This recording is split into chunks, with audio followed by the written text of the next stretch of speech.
오늘 그 변호사님 이경재 변호사가 기자회견을 했는데 사과를 하면서 실질적인 내용을 보면 최순실 씨 했던 내용을 거의 싱크로율 90% 거의 내용은 비슷하게 얘기를 했어요.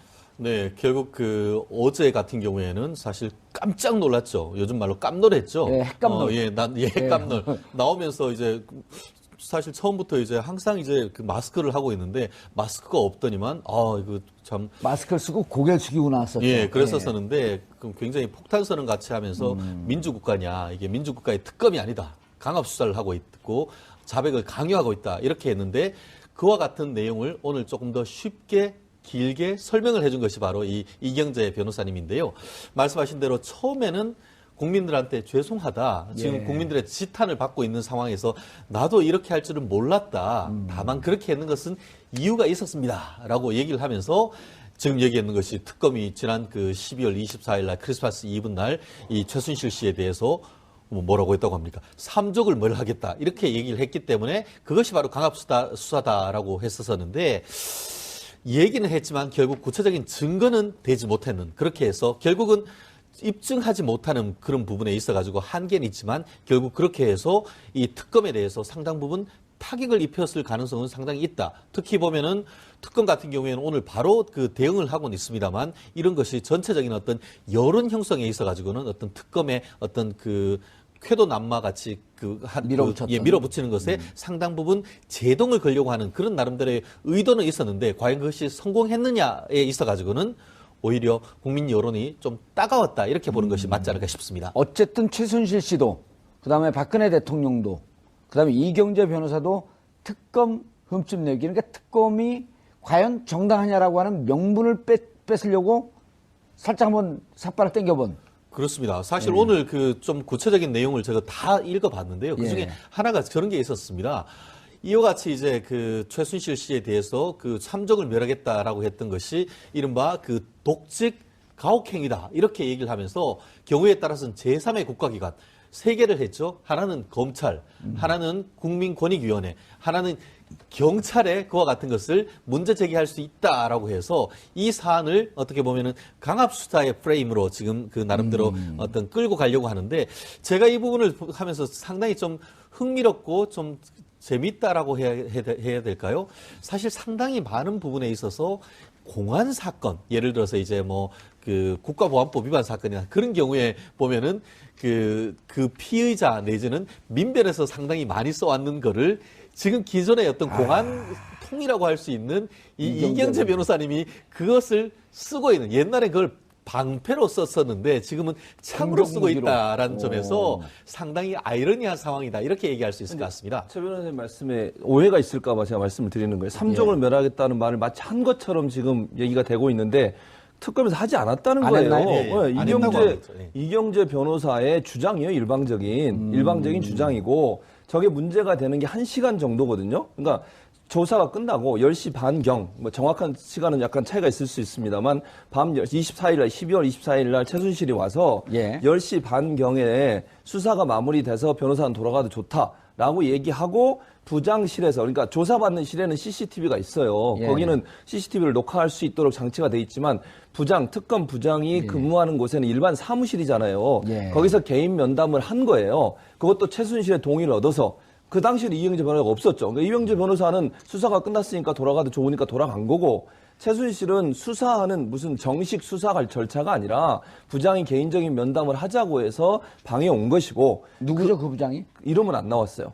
이름은 안 나왔는데 이름이 어떻게 했냐면 문제를 제기할 수 있는데 혹시나 또 문제될 수 있기 때문에 이경재 변호사도 땡땡 부장이라고 해서 이름은 지금 안 밝히고 있죠. 그러니까 부장 검사가 3명이거든요. 그러니까요. 그 부장이 방에 있었는데 이제 특검에서 뭐라 그러냐면 문이 열려 있었고, 그러니까 면담하는 동안 부장 방에 문이 열려 있는 상태에서 최순실을 데려왔던 교도관이 밖에 앉아 있었어요. 여자 교도관이 의자에. 그러니까 문 열린 상태에서 문 옆에 앉아 있었던 거예요. 왜냐면 교도관은 당연히 앉아 있어야 되는 거잖아요. 범죄인을 지금 구치소에 데려왔으니까 다시 또 데리고 가야 되고.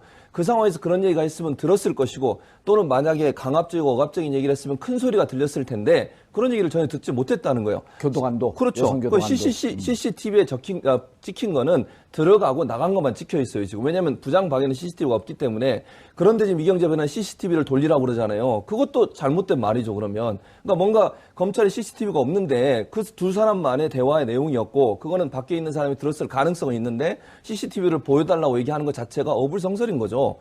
예. 근데 변호사님, 그러면 이상하잖아요. 12월 24일 일을 지금까지 지원하는 이유가 뭐죠? 그 부분에 대해서는 어쨌든 적어도 이경재 변호사 같은 경우에 이렇게 얘기를 했습니다.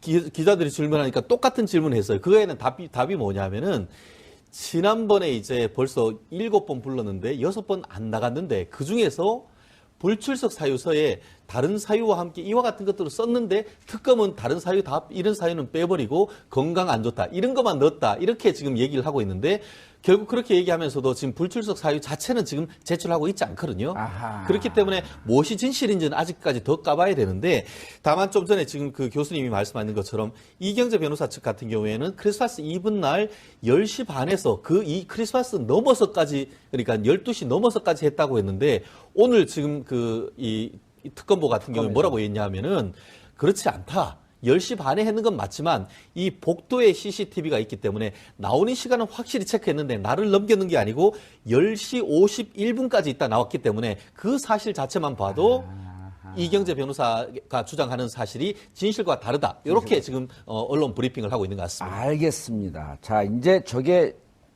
장 교수님. 장 기자님. 교수로 진급을 시켜주시고. 성공에 대해서 개공 교수라고 미리 복선을 쫙 까는 겁니다. 미래 제가 불러드릴게요. 장미래 교수님. 네. 이름이 장미래가 될 것 같습니다. 자, 그런데 네. 지금 이제 변호사님, 교수님 말씀을 들어보면 양쪽에 우리가 이제 전혀 이 보도를 보지 않았던 저 같은 경우는 네. 이게 최순실 씨 측에서 논점을 흐리기 위해서 물타기 하는 거 아닌가 하는 느낌이 확 들거든요. 그러니까 같이 중립적으로 딱 봐도. 네. 왜냐하면 이분들의 특검의 일방적인 주장일 수도 있다라고 했는데 CCTV가 물증이 나오는 순간에 네. 10시 35분, 10시 51분 하면 자정을 넘긴 건 이미 네. 요 사유 자체가 탄핵이 돼버린 거예요, 그냥. 주장 자체가. 네. 그래서 이거는 이렇게 된다고 하면 특검에 힘을 빼놓기 위해서 중심을 흔들기 위해서 물타기 하는 거다. 이렇게 네. 보이는데 오늘 재밌는 일이 있었어요. 네. 슈퍼우먼. 슈퍼우먼. 떴다 슈퍼우먼. 예, 슈퍼우먼만 뜬 게 아니고요. 슈퍼 아저씨도 떴습니다. 슈퍼 아재. 예. 네. 아재라고 하긴 좀 그런가? 30대 남성인데요. 청년이라고 할까요? 그건 저거죠. 슈퍼 오파. 오빠? 그러니까 이제 이경재 변호사가 그 자신의 사무실에서 기자회견을 잡아서 거기 굉장히 비좁아가지고요. 기자들이 전부 땅바닥에 앉아가지고 노트북을 켜놓고 그 기자회견 준비를 하고 있었는데 이경재 변호사 얘기가 끝나기가 무섭게 이제 젊은 남성이 와서 뭐라고 얘기를 했냐면 악마의 변호사는 사라져라 이렇게 외마디를 외쳤습니다. 그리고 난 다음에 50대 여성이 나타나서 일종의 피켓 시위 같은 거를 했는데요. 이분이 이제 서초동에 사는 그 아줌마인데 예. 본인을 이제 86학번이라고 소개를 해요. 그러니까 87년 6월 항쟁을 겪은 세대라는 것을 강조하기 위한 걸로 기자들은 이해를 장 했는데요. 기자님보다 조금 위네요. 저보다 3살 위신 거죠. 왜 나이를 이런 막 얘기를 우겨하세요? 막 하면 안 돼요. 갑자기 제가 쫄렸습니다. 낚였어요. 낚였어요. 완전히 낚였어요. 너무하네요. 예. 예. 저 하여튼 뭐라고 얘기를 하냐면 내가 지금 밥하다가 열받아서 나왔다. 그러면서 하는 얘기가 도대체 최순실이라는 사람이 민주주의를 말할 자격이 있는 것이냐. 도대체 대한민국의 민주주의를 어떤 사람들이 어떻게 지켜왔는데 최순실이라는 사람의 입에서 민주주의, 자유민주 특검이 아니라고 했습니다. 어제 예. 출석하면서. 그래서 이제 그것을 문제 삼은 것인데요. 다분히 의도된 최순실의 전략은 강압수사 논란으로 논점 이탈을 하기 위한 것이죠. 이동을 하고 싶었던 그렇습니다. 거죠. 논점 이탈. 근데 지금 강압수사 주장을 하는 사람은 최순실 씨 하나밖에 없어요. 그러니까 수많은 사람들이 특검 수사 조사를 받고 있지만 유일하게 강압 수사하고 있고 이거는 자유민주 특검이 아니라고 주장을 하고 막 우리 애들까지 다 곤란에 빠뜨렸다 너무 억울하다 이렇게 주장하는 사람은 딱 한 명인 거죠. 최순실 씨. 예. 다른 사람들은 다 자백하거나 용서를 구하거나 김종, 이러고 있거든요. 정호성, 장시호, 네. 그다음에 차은택, 차은택은 뇌물 뭐 배임 횡령까지 많단 말이에요, 죄가. 예. 그런데도 그래도 지금 별 얘기 안 하고 그렇습니다. 있고. 자신의 죄를 다 고백을 하고 있는 셈이죠.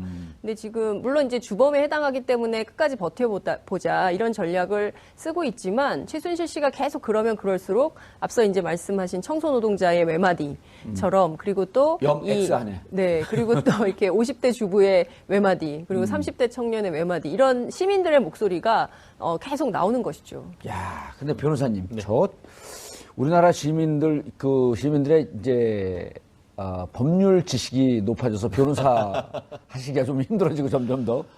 근데 전 뭐 큰 그 문제는 없다고 봅니다. 왜냐하면은 법률 지식 아는 건 좋지만 글 쓰는 거는 만만치는 않습니다. 예. 그렇기 때문에 고급 글쓰기로 저희는 대처하고 있다 이렇게 하는데요. 그- 그럼에도 불구하고 어쨌든 법은 하늘에 있는 것이 아니고 국민들이 알아야 되는 것이죠. 저는 오히려 이 사태가 나쁘다 생각하지 않습니다. 예. 조금 피곤할지 모르지만 이와 같은 것을 아는 것이 힘인 것이고 본인과 관련해서도 어떤 비판의 눈을 만들 수 있기 때문에 어떻게 보면 좋은 교과서라고 저는 그렇게 봅니다. 예, 알겠습니다. 근데 검찰을 흔들어 놓는 게 이제 헌재를 흔들어 놓는 거는 이해가 돼요. 헌재를 흔들어 놓는 것은 3월 13일 한번 넘겨보자. 네. 그렇게 되면 7명 남는데 표결의 그 최소 숫자가 되는 거 아니에요, 이제? 그렇죠. 그러면은 헌재도 쉽게 가지 못하겠다. 그리고 그 없어진 2명은 어쨌든 자동으로 탄핵 반대쪽으로 자연스럽게 서 있는 거 아니에요? 6명의 찬성이 나와야 되니까. 네, 그렇죠. 그러면 자 헌재에 대한 전략 이 공격 목표는 알았어요. 근데 특검을 흔들어서 뭘 해놓겠다는 거죠? 그 말씀도 맞습니다. 그런데 특검이란 것은 말씀하신 대로 상존하는 것이 아니고 기한이 있기 때문에 특검 또한 결국은 2월 28일까지 묶어놓자. 그렇죠. 결국 70일 중에 지금 반환점을 지금 도란 상태에서 예. 그 결국 시간을 끌다 보면은 결국 한정된 시간 내에 수사 자원을 투입해야 되는 그런 자원이 있기 때문에 결국은 미뤄서 모르쇠의 전략은 최소한 어떤 본인의 수사를 하게 하는 시간을 최대한 줄이겠다 하는 전략인데요. 예. 그것은 결국 지금 황교안 대통령 권한 대행이 과연 이것을 한 달 더 연장시킬까에 대해서는 현재로서도 조심스러운 입장인데 과연 연장 안 할 가능성이 상당히 높다라는 그렇죠. 면이 있기 때문에 그러한 점에서 최대한 수사받는 것을 뒤로 미루는 결국 특검과 헌법재판소는 결국 최대한 연장 전략이 본인들한테는 가장 이익이다라고 보는 나름대로의 그런 전략적 선택을 한 것이 아닌가 봅니다. 알겠습니다. 최 교수님. 예.